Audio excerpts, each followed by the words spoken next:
Today, let us study the words of God with the title, When Israel Was Strong and When Israel Was Weak. By examining the history of Israel, let us learn when Israel became a strong nation and why it was invaded by other countries when it became weak. Through this past history, let us learn the lesson God is giving us today. Let us take a look at Romans chapter 15, verse 4.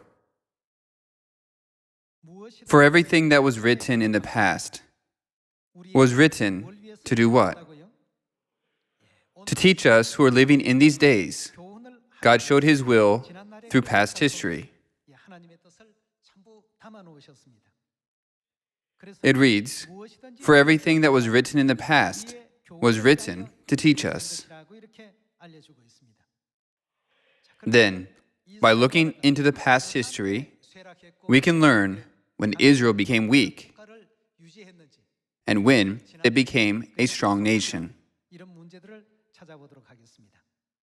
Let us take a look at Judges chapter 3 together. Chapter 3, verse 7 reads, the Israelites did evil in the eyes of the Lord. They forgot the Lord their God and served the Baals and the Asherahs. Let us continue to see the result that was brought about due to this situation.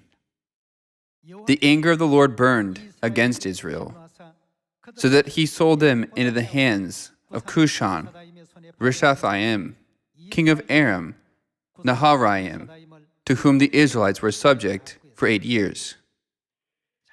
Here, we can learn a very important lesson.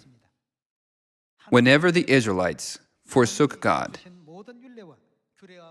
disobeying God's regulations, commands, and laws, they became weak.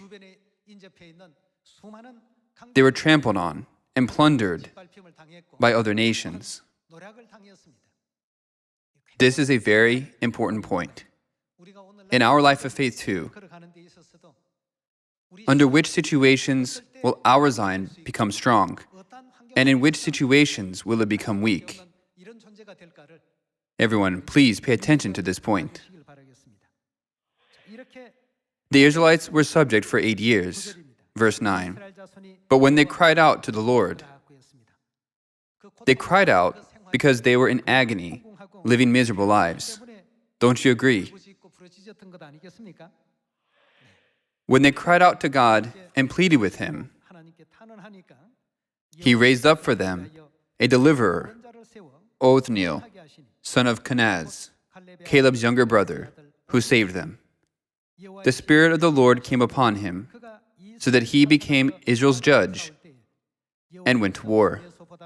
The Lord gave Cushan, Rishathaim, king of Aram, into the hands of Othniel, who overpowered him. Peace was restored in the land of Israel. So the land had peace for 40 years, until Othniel, son of Kenaz, died. For 40 years, they served God diligently. They gave glory and thanks to God for His grace, and enjoyed peace for 40 years. The reason Israel could enjoy peace is because they became a strong nation. A nation is able to enjoy peace when it becomes strong. In those times, weak nations were always trampled on by stronger ones. Thus, the Israelites followed God's will for 40 years, and as a result, they could enjoy a time of peace for 40 years. Now let's take a look at verse 12. Once again, the Israelites did. What did they do? Doing evil is always the problem. They forsook God's teachings, did not obey God's commandments, and distanced themselves away from God. God felt very distraught whenever the Israelites fell into temptation, being deceived, and following evil pagan customs. Let's look at verse 12 again. Once again, the Israelites did evil in the eyes of the Lord, and because they did this evil, the Lord gave Eglon, king of Moab, power over Israel. Getting the Amorites and Amalekites to join him, Eglon came and attacked Israel, and they took possession of the city of palms. The Israelites were subject to Eglon, king of Moab, for 18 years. The once strong nation of Israel became weak again. For 18 years, they were subject to Eglon, king of Moab. When we carefully examine the history of Israel in the books of Judges, 1 Chronicles, and 1 Kings, we can see that Israel was either one or the other. Israel was either a strong nation or it was a weak and powerless nation. Then, in which situations did they become strong? And when did they become weak? When they deserted God's regulations, commands, and laws, they began to deteriorate and become weak again. They were plundered by neighboring countries and became their slaves. This history is repeated over and over again. Why does God show Israel's history to us living in these days? It is written in Romans chapter 15, verse 4, "For everything that was written in the past was written to do what? To teach us." Then, through this history in the book of Judges, what is the lesson we must receive from God? Israel was a sustainable and a strong nation whenever they obeyed God's commands, regulations, and laws. Doesn't God want us to be like this as well? Let us see verse 12 once again. Once again, the Israelites did evil in the eyes of the Lord. And because they did this evil, the Lord gave Eglon, king of Moab, power over Israel, getting the Amorites and Amalekites to join him. Eglon came and attacked Israel, and they took possession of the city of palms. The Israelites were subject to Eglon, king of Moab, for 18 years. This means they lost the battle. When it says the Israelites were subject to Eglon, king of Moab, it means that they were conquered by Moab and became their slaves. Verse 15. Again the Israelites cried out to the Lord, and he gave them a deliverer, Ehud, a left-handed man, the son of Gera, the Benjamite. The Israelites sent him with tribute to Eglon, king of Moab. Now Ehud had made a double-edged sword, about 1.5 feet long, which he strapped to his right thigh under his clothing. He presented the tribute to Eglon, king of Moab, who was a very fat man. After Ehud had presented the tribute, he sent on their way the men who had carried it. At the idols near Gilgal, he himself turned back and said, "I have a secret message for you, O king." The king said, "Quiet," and all his attendants left him. Ehud then approached him while he was sitting alone in the upper room of his summer palace and said, "I have a message from God for you." As the king rose from his seat, Ehud reached with his left hand, drew the sword from his right thigh, and plunged it into the king's belly. Even the handle sank in after the blade, which came out his back. Ehud did not pull the sword out, and the fat closed in over it. Then Ehud went out to the porch. He shut the doors of the upper room behind him and locked them. In this way, the Israelites were emancipated from Moab. Let's go to verse 30. That day, Moab was made subject to Israel, and the land had peace for 80 years. As you can see, the history of Israel repeats over and over again. Leaving God, then returning to God. Leaving God, then repenting and returning to God. Whenever they abandoned God, they were invaded by other nations. Whenever they revered God, they became strong and enjoyed peace, and even received tribute from neighboring countries. Let us look at chapter 6, verse 1. Again, the Israelites did evil in the eyes of the Lord, and for 7 years he gave them into the hands of the Midianites. Here, we can see the same thing repeats over again. Israel continued doing evil, then repented and returned to God. When they returned, they received God's favor and became a strong nation that received tributes from surrounding countries. Then later, the Israelites would lose a battle and had to pay tribute to other countries. They became weak and strong, weak and strong. In the Bible, we can pinpoint easily the moments when Israel became strong and when it became weak.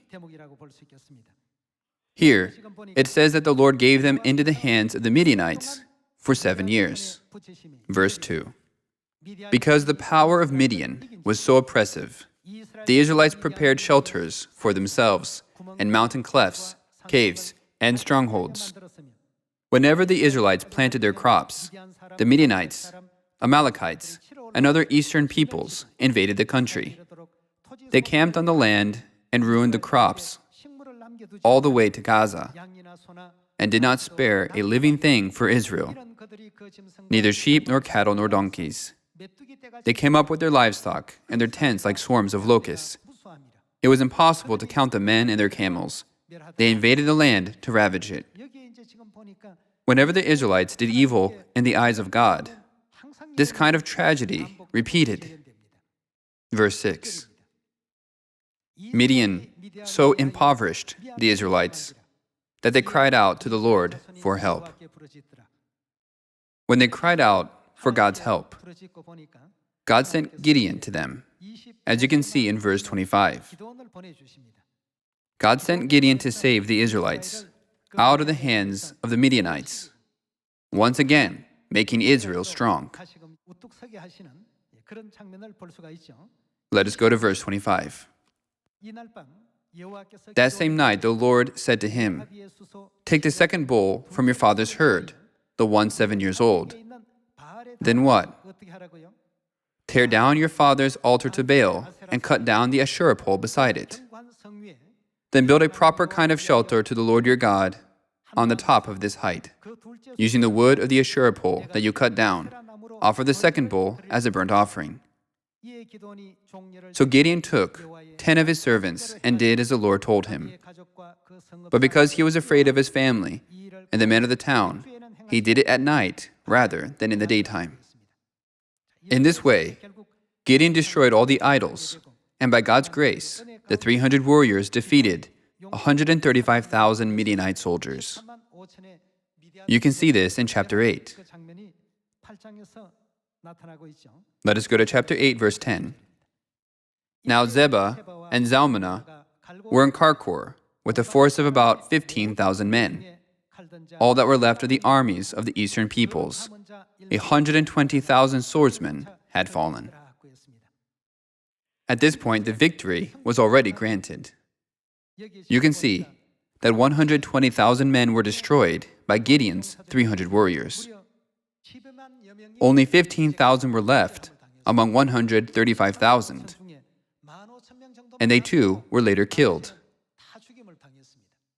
Eventually, the Israelites were freed from the hands of the Midianites and again enjoyed peace for 40 years. Let's see chapter 8, verse 28. Thus Midian was subdued before the Israelites and did not raise its head again. During Gideon's lifetime, the land did what? Enjoyed peace 40 years. Enjoying peace implies that Israel became a strong nation and surrounding nations did not dare touch them. After this great victory, many people pleaded with Gideon, saying, "Please, we wish for you and your family to rule over us for generations to come."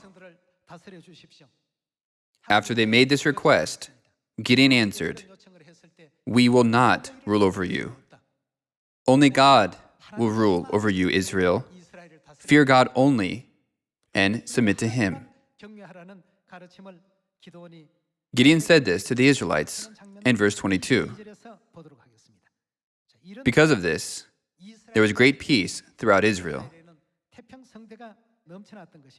Verse 22. The Israelites said to Gideon, "Rule over us, you, your son, and your grandson, because you have saved us out of the hand of Midian." But Gideon told them, "I will not rule over you, nor will my son rule over you. Only who will rule? Only the Lord will rule over you." When Israel did so, what happened? Don't the words, "the land enjoyed peace 40 years, mean that Israel became a strong nation again? Through the history of the Israelites, recorded in the book of Judges, we can learn when Israel became strong and when it became weak.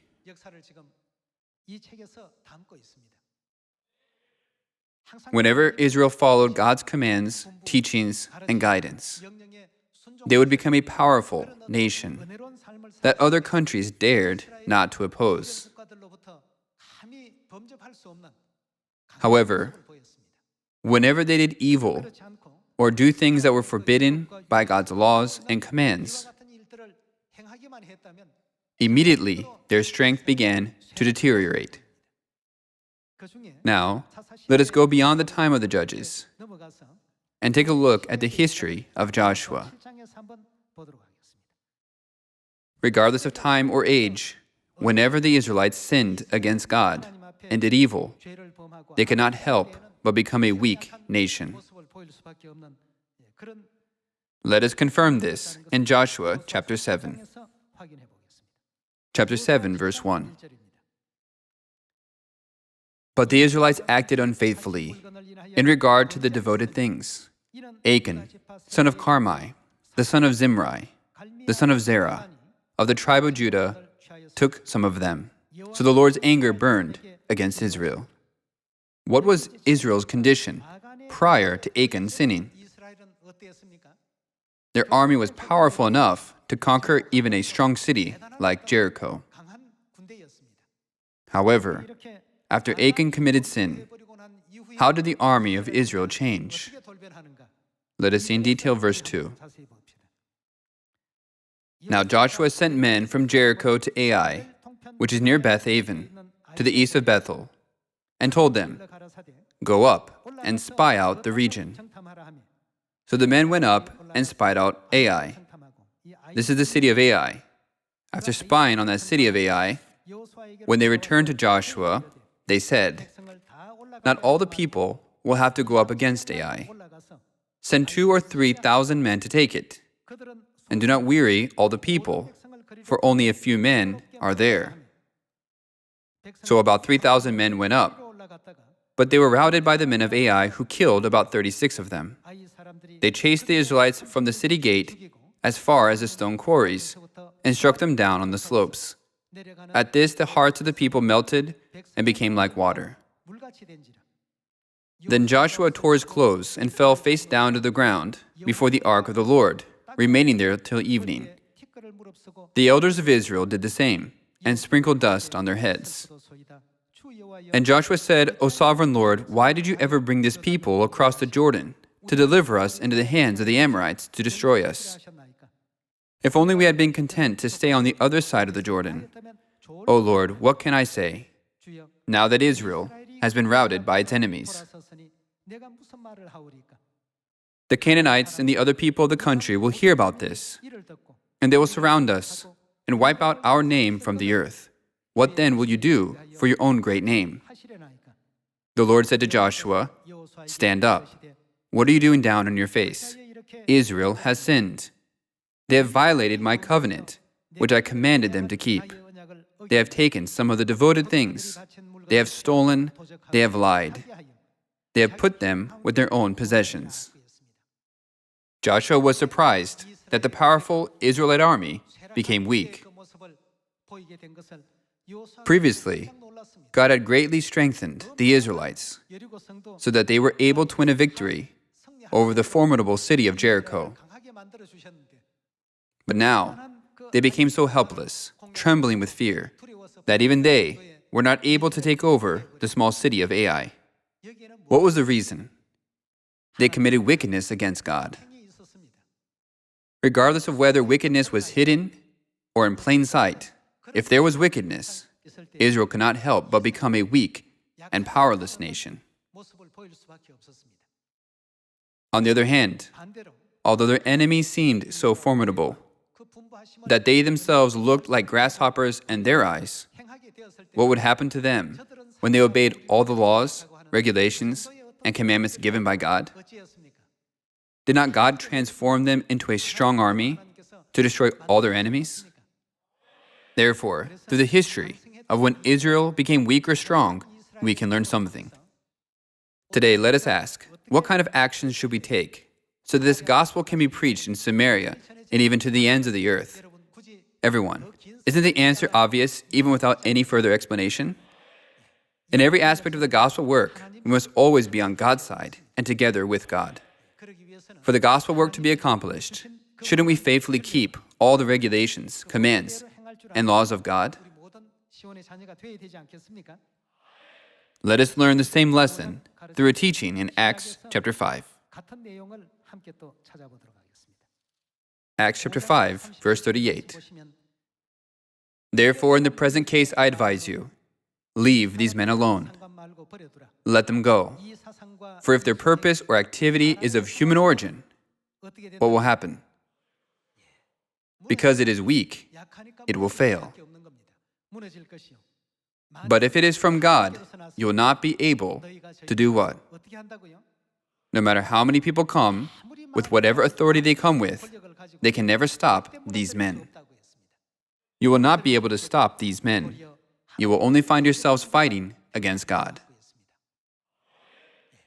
Everything that we do, from the method of preaching to all the regulations of the truth, must come from God. If any aspect of the gospel work originates from personal thoughts, from philosophy books, or from the teachings and examples of the world, instead of from God, it will certainly fail. Life, death, curse, blessing, and strength all originate from God, don't they?